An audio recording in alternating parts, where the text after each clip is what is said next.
Okay, I'm back, and maybe I won't be interrupted by another call. Maybe I will. It will obviously be a good thing. I take calls for a living, so obviously that's a good thing. But I'm also making videos. I'm not quite sure where to prioritize my head at the moment. But either way, done three clients now. Now I can talk to you for a few minutes prior to the phone going off yet again. Okay. Right now, oh god, one more thing is that of tradition. Now, the wonderful thing about radionics that I like is that it is not something which is directly connected to a particular denomination or a particular culture. It's not like Christian spiritual healing. It's not runic spiritual healing. It's not, runic magic or Wiccan magic or anything like that. It's completely separate to that whole fucking thing. And that's, oh, sorry, forgive my language. And I really am trying hard not to swear these days, but I'm finding it really difficult. But, there is, there has been someone else's posts who I've also seen on another radionics forum of someone who had started their methods through traditional occultic witchcrafty type stuff and following various different complex traditions, very complex, very involved traditions. And he says that the more he followed, or seemed to imply that the more he followed his traditional magical practices, the more likely it was that he would get some kind of like resultant change, because coincidences happen. And the whole thing about his style of working was to create coincidences, because essentially this is like doing a placebo on like the rest of the world to make changes happen that would be more in his favor. Okay, and so he would talk about doing all kinds of like weird and wonderful complex things and also prepare for what it was he was doing. When I was going through the whole like witchcrafty thing, people would always say, you have to stick to the tradition. You must follow the tradition. You must never do this. You must always do this. And I thought that's like not a very scientific and analytical way of looking at these alleged like natural forces that you're operating with and working with or whatever it is.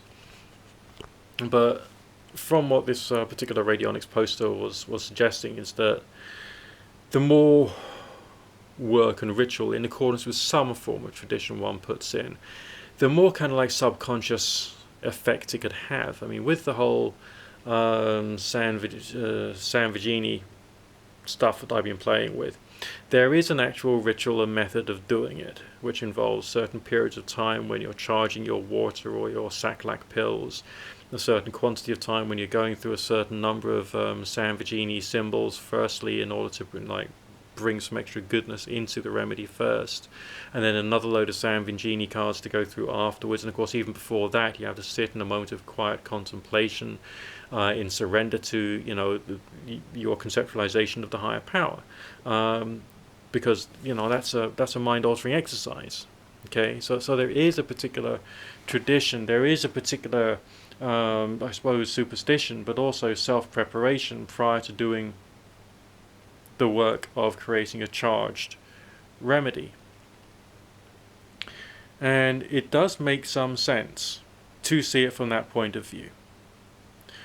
But I do seriously deplore people who scream and shout at you about following specific traditions, because that's there to stop people from thinking, and that's there to turn people into slaves for particular ideologies and denominations and spiritualities and religions and all that kind of stuff. And I don't think that's necessarily wholesome or useful, and I think that's actually very detrimental to people, full stop.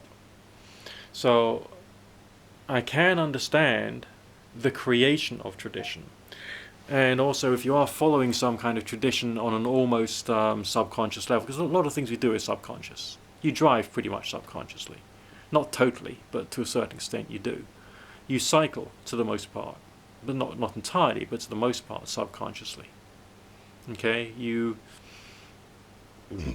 follow your personal rituals of getting up in the morning, of getting out of bed and having your breakfast, washing your teeth, and all the rest of it, more or less subconsciously, even to the point whereby later on in the day, if someone was to ask you in which order you did things, you may actually have consciously forgotten, even though it was only a couple of hours ago. And of course, your body is working on a subconscious level. Okay, the autonomic nervous system is doing things, your digestion, your liver, your kidneys, your spleen, the whole thing. Okay.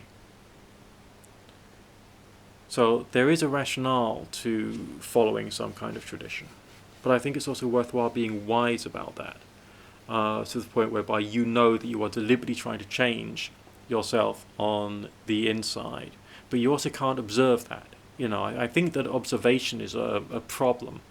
The double slit experiment, when all the quantum physicists did it and they worked out that observation affected the results, human observation affected the results, suggests that observation can stop something from working in a particular way. Okay? And that's why people do a banishing at the end of a ritual, don't they? They do a banishing. What's that? So you can consciously forget it. You've declared it over. That's done. That's done. Boom, boom. Moving on to something else. Making dinner, going shopping, da da da da da da da, and so on and so forth. It's about forgetting. It's about stopping, analysing it. Okay, when you're cooking your lunch and you're doing a roast chicken and Yorkshire pudding, and you're doing your baked roast potatoes, and you're cooking your peas on the stove. Everything you're observing, intellectually observing everything. How brown is the chicken getting? Is it the right time to put the potatoes in? What about cooking the peas and making up the bread sauce and all that kind of stuff? I mean, that requires intellectual observation. But when you're doing all of this world of the weird stuff, you've got to let that way of mind go, because that type of observation will stop you. If you're doing a scientific experiment in school, you're observing whether the test tube is boiling, you're observing the temperature, you're observing the height of the flame, whether that's okay, and keeping your mind busy on all this stuff. When you're doing this world of the weird stuff, you've got to stop that and allow the subconscious to take over. So it's got to become more of an action without thoughts, but with planned actions in it, the way I see it. And trying to have that kind of I'm being really skeptical, I'm observing what I'm doing right now. That doesn't help. That state of mind doesn't help. It's got to let that go completely when you're doing it. Okay, maybe a couple of days after you can be a little more analytical about, whether results and the rest of that have come. But no, I think that that's part of the problem. That's why in some cases you don't get the results you're after, or you get nothing happening. You think, well, I wasted my time. It was just a load of bollocks, Then, so for those of you out there who are practicing witchcraft and radionics and all that kind of stuff, work out when not to observe yourself. Okay? When to turn off that part of the mind which is trying to manage everything and trying to observe everything and trying to look closely at every single fine detail, as if you're looking over your own shoulder, making sure you're doing it right. Stop doing that. I think that's the thing which is most detrimental. When I have had things which have worked on me, I did it more either meditatively or in something close to a childlike state of fun without observation or fear of consequence when I'm doing it. Of course, I planned it in advance so that I wouldn't have any consequences, of course.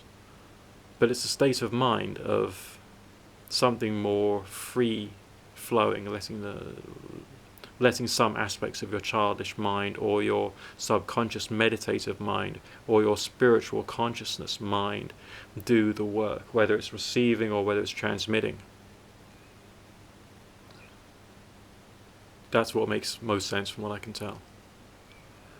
And again, if you're to think about this from a placebo point of view, and you're trying to affect something inside yourself, then it would also make some sense to be in a less analytical mind when you're doing it, so that it can have more of a subconscious effect if you're seeing it from a placebo point of view.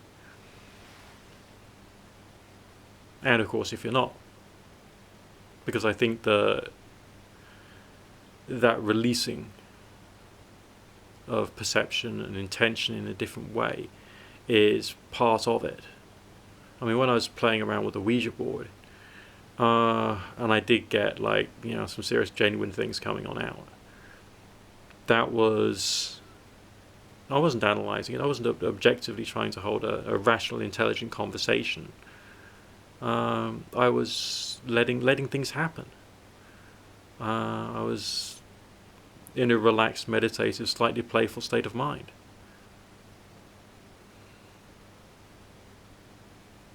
Maybe that's where it all comes from. Nick Dutch out for now.